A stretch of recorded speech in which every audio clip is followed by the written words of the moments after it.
ഗവൺമെൻറ്റിൻ്റെ നിലപാട് വളരെ വ്യക്തമാണ്. ഗവൺമെൻറ്റാണ് ഈ കമ്മിറ്റിയെ വെച്ചത്. അത് വെച്ച ഗവൺമെൻറ്റിന് ആ കമ്മിറ്റിയുടെ ശുപാർശകളെ പറ്റി വ്യക്തതയുണ്ട്.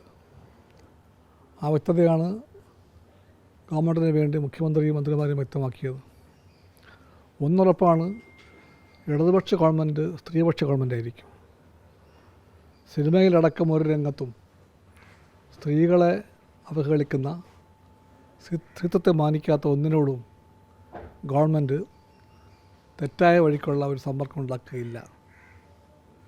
പുറത്തു വന്ന വിവരങ്ങളെല്ലാം വെച്ച് നോക്കുമ്പോൾ പ്രബുദ്ധമായ കേരളത്തിൻ്റെ സാംസ്കാരിക ഔന്നത്യം പാലിക്കുന്ന സിനിമാ രംഗത്ത് അത്ര ശുഭകരമല്ലാത്ത ഒരുപാട് കാര്യങ്ങൾ നടക്കുന്നുവെന്നാണ് ആ റിപ്പോർട്ട് പറഞ്ഞത്.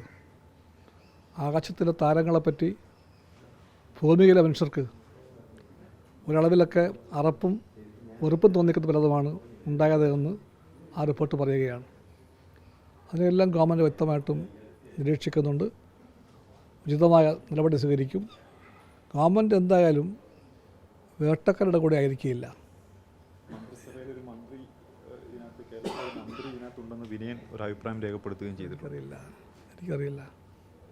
ഈ സ്ത്രീകൾക്കെതിരായ ഗുരുതരമായ സ്ത്രീകൾക്ക് എതിരെ വരുന്ന തരത്തിലുള്ള കാര്യങ്ങൾ വന്നിട്ടും ഈ റിപ്പോർട്ട് ഇത്രയും നാൾ പൂഴ്ത്തിവെച്ചത് സർക്കാർ 4 വർഷം പൂഴ്ത്തിവെച്ച എന്ന പ്രയോഗം എനിക്കറിയില്ല. ശരിയാണ്, 4 വർഷം പുറത്ത് വിട്ടിട്ടില്ല. എന്തായാലും എനിക്ക് പറയാനുള്ളത്, ഈ സർക്കാർ തന്നെയാണത് കമ്മിറ്റിയെ വെച്ചത്. ഈ സർക്കാരാണ് കമ്മിറ്റി റിപ്പോർട്ടുകളുടെ അടിസ്ഥാനത്തിലുള്ള ശുപാർശകൾ നടപ്പിലാക്കുമെന്ന് പറയുന്നത്. ഈ ഗവൺമെൻറ് ഇടതുപക്ഷ ഗവൺമെൻറ് ആയതുകൊണ്ട് തന്നെ ഈ ഗവൺമെൻറ്റിന് സ്ത്രീകളുടെ കൂടെ നിൽക്കാൻ പറ്റൂ.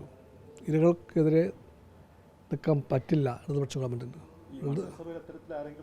എനിക്കറിയില്ല. മന്ത്രിമാർ ഇപ്പോൾ മന്ത്രി പറയുന്നത് പ്രതിപക്ഷം ഇതൊരു ദുരാരോപണമായി ഉന്നയിച്ചുകൊണ്ട് ഇത് ദുരുപയോഗം ചെയ്യുകയാണ്. എനിക്കറിയില്ല, ഞാൻ പറഞ്ഞു കഴിഞ്ഞു. എൻ്റെ കാര്യമൊക്കെ ഞാൻ പറഞ്ഞു കഴിഞ്ഞു.